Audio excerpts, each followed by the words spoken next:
see what I'm saying? But they talking about, they try to use that I need to order protection, but why it feels like I'm the here then? If I needed protection, you needed protection.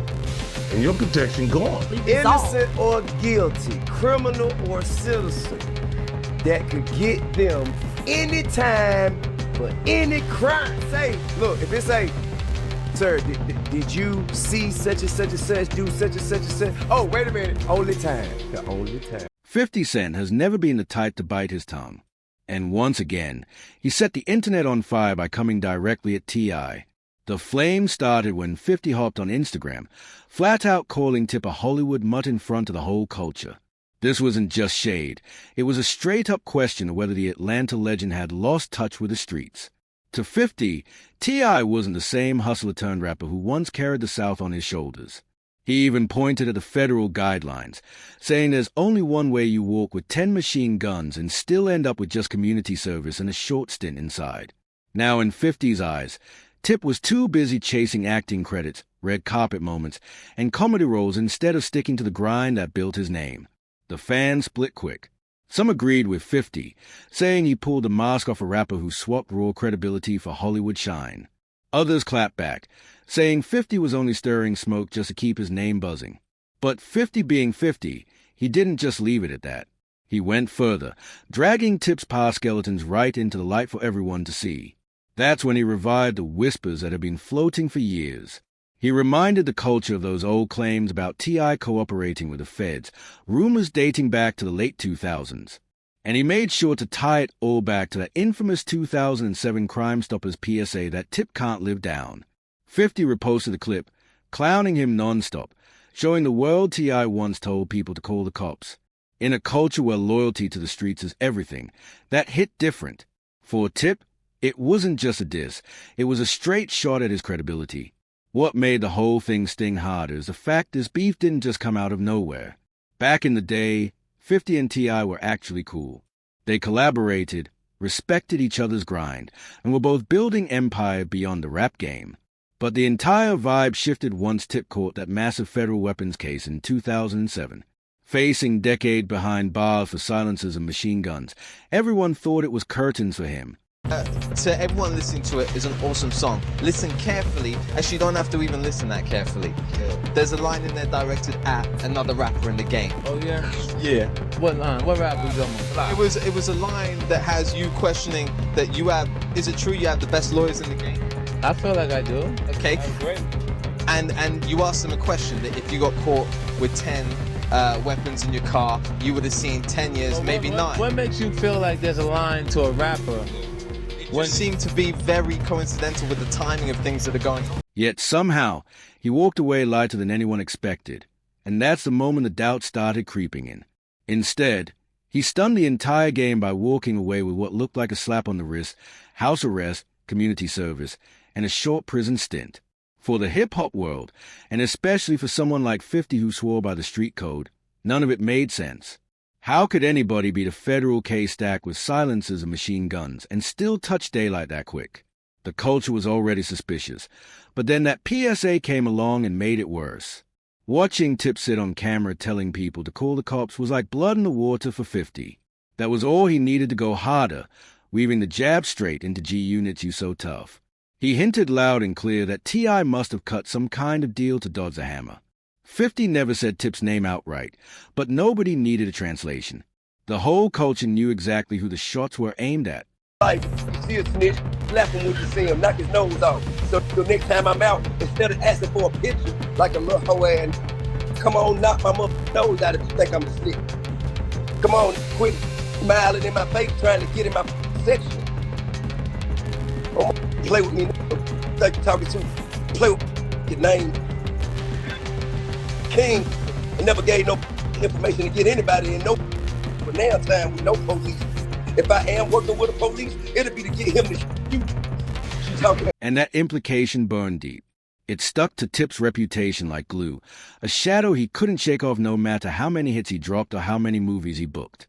4 years. Whenever 50 wanted to roast someone for being soft or questionable, that Crime Stoppers clip came right back into rotation. It was more than just trolling. It became a permanent stain that followed Tip's name every time the streets brought his credibility into question. But here's where things really flipped. T.I. wasn't about to just sit back and eat the disrespect. He came right at 50, challenging him to settle it on the big stage, a 20-song Versus battle, scheduled for none other than 50's own birthday. Tip turned the tables, saying if 50 had that much smoke, then prove it in the music. Catalog for catalog, hit for hit, let the culture decide who really held weight. It was a bold move meant to shift the conversation back to legacy instead of rumors. But 50, being the king of petty, wasn't letting him off that easy. Instead of leaning into the music, he doubled down on the snitch narrative. He kept dragging the Crime Stoppers PSA into the spotlight, reposting it over and over again. And when Tekashi 6ix9ine case had the whole world talking about rats and informants, 50 used that moment as a perfect excuse to loop T.I.'s name right into the conversation. For him, it was about painting Tip as a poster boy for broken codes. T.I. clapped back with sharp words of his own, brushing off the accusations as cute but weak. He claimed the real issue wasn't his past. It was 50 trying to distract the culture from his own skeletons. And I want to tell, like, even for me personally, my character never try to attack my character. Just say he a rat or he just a snake. Yeah. All you gotta do is ask him who I told him. Paperwork. I ain't never told him no in my life. Yeah. In the Prem situation, look at this case. It'll tell you who told him. Right. My name ain't in that case. Tip didn't stop there. He went for the jugular, taunting 50's entire legacy, saying the Queen's rapper only had one hot album followed by a catalog full of trash. That disrespect cut deep, and instead of cooling the tension, it threw gasoline straight on the fire. From there, the feud turned into a full-on spectacle. Every post, every interview, every podcast appearance became part of the soap opera. The petty was on full display, and both rappers made sure the world was watching.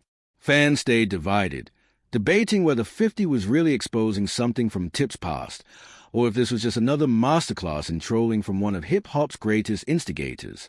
Either way, the drama became entertainment, and the culture ate up every second. But Tip wasn't about to let his name get dragged through the mud without swinging back. After 50 revived the Crime Stoppers clip, T.I. went live with comedian K-Dub Walker and later hit the Big Fact podcast to set the record straight. He made it crystal clear, under no circumstances had he ever given law enforcement information on anybody. To him, that PSA wasn't a confession at all. It was a court-ordered PR move, something his lawyers cooked up while he was staring down decades in the feds. The problem was, in hip-hop, perception means everything.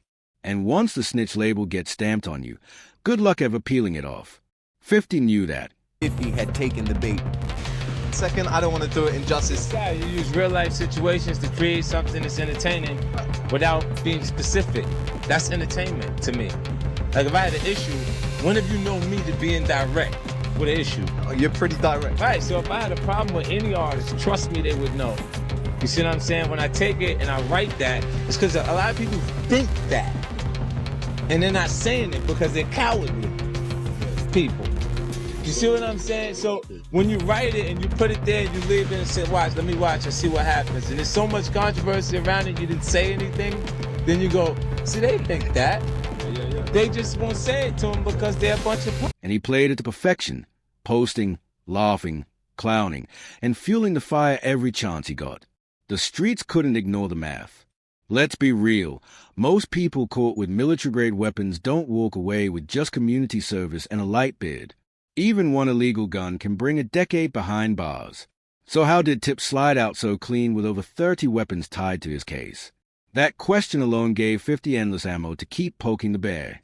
And of course, he didn't stop there. He even pushed the rumor that Tip lost out on playing Davis McLean in Power because of their feud. Tip denied it flat out, but by then the damage was already done. That's the thing about 50. He doesn't need facts. His specialty is turning speculation into headlines and making sure the culture eats it up. 50 knows how to throw dirt in a way that sticks, whether it's fact or just slick talk. Still, Tip tried to flip the heat into opportunity, pushing harder for that Versus battle and turning every insult into promo. He dared 50 to face him musically, clowning Get Rich or Die Trying as his only classic while calling the rest of his career washed and irrelevant. That's when the feud shifted gears. 50 kept hammering T.I.'s past, while Tip flipped it back, pointing at 50's stole music career and saying he hadn't been hot in years. It was a smart counter, keeping Tip from looking cornered. Instead of just offending himself, T.I. went on offense. If 50 wants smoke, let's make it public. Let the fans decide who really hold weight. But 50 wouldn't bite. He ignored the Verzu's bait and stayed laser-focused on branding Tip's credibility as permanently stained. And just when things seemed ready to cool off, another spark hit in November 2020 after Chicago rapper King Von was killed in Atlanta. T.I. posted telling outsiders to keep their beefs in their own cities, likely aiming for peace. But the timing landed wrong. Von's family and fans took it as cold and disrespectful while still mourning. His sister Kayla blasted T.I. for inserting himself, and of course, 50 wasted no time. He reposted her words, telling Tip to chill out and clowning him for being out of pocket during such a sensitive moment. For 50, it was just more proof that T.I. had a habit of speaking out of turn, letting his own words boomerang back against him. At that point, the feud wasn't just about old charges anymore. It was about T.I. constantly stepping into the fire and giving 50 new ammo. But beneath the trolling, this beef runs deeper than clout. It's about legacy. 50 carved his lane as more than a rapper. Music, business, TV, an empire built off his name. T.I., meanwhile, solidified himself as a king of the South, putting trap music on the global map. So when 50 calls him fake, it's more than an insult. It's a shot at everything Tip represents. And when Tip clowns 50's career, he's really saying, "You're not the giant you think you are anymore." Pride versus pride, ego versus ego, with the fans caught right in the middle. Some side with 50, saying he only voiced what people had whispered for years. Others ride with Tip, pointing out that 50 has skeletons too and hides them by throwing dirt on others. The truth may live somewhere in between. But what's clear is neither man plans to bow down. Every time the smoke looks ready to settle, another old clip, podcast soundbite, or IG post sets it all ablaze again. It's almost like neither one wants peace, because the drama keeps both names buzzing in a culture that forgets fast. What keeps this feud alive is how neither will let the other walk away clean. Every time Tip clears his name, 50 finds a way to twist the knife, dropping that Crime Stoppers clip like a trump card. He doesn't even argue the facts. He plants the seed, then lets the internet run wild with it. Meanwhile, Tip is stuck playing defense, breaking it down on interviews and podcasts, saying it was a legal move, not cooperation. But in hip-hop, the snitch stain doesn't wash out. Even without paperwork, just the possibility scars a rep forever. That's why this back and forth hits at something big about hip-hop itself. For decades, authenticity has been the real currency of the streets. You can drop classics, sell millions, even cross into Hollywood, but if the culture believes you violated the code, none of it matters. And that's why that one PSA, nearly 20 years later, still hits as hard as ever. Fans compare it to rappers who sat down for decades and can't help but question how Tip skated so light. Maybe it was elite lawyers. Maybe it was something else. Either way, the streets never fully bought it. On the flip side, plenty argue 50 shouldn't throw stones in a glass house. They say he's got his own skeletons hidden in the dark, and some even flip the script, clowning him as a mouse with secrets yet to surface. And that's exactly why this feud is so addictive. Two men with power, influence, and messy past, locked in a battle of image and pride, neither willing to fold, both willing to play dirty, and the culture watching every move like it's must-see TV. And the truth is, neither one is clean enough to fully expose the other without catching dirt themselves. So where does that leave us? Right in the middle of a feud fueled just as much by perception as by facts.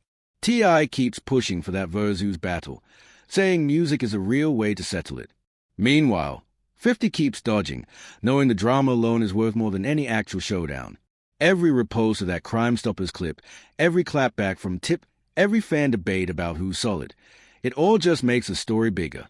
And maybe that's the real play. In today's game, beef sells almost as much as music. Both men win by keeping the war alive. 50 gets to remind the culture that is still the most ruthless instigator in hip-hop.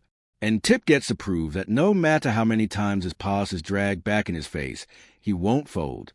Whether you believe Tip broke the code or think he's just a victim of a never-ending smear campaign, one thing is undeniable.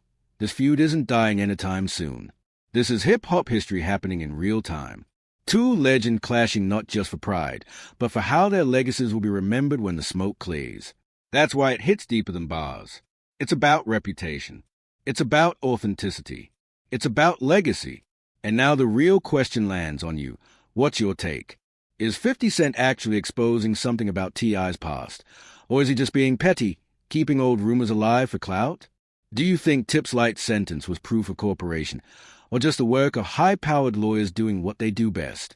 And the biggest question of all, if these two ever did go head-to-head in a versus battle, who's walking away with the crown? The South's Trap King or the Queen's Bully? Drop your thoughts in the comments. Let's get this debate rolling.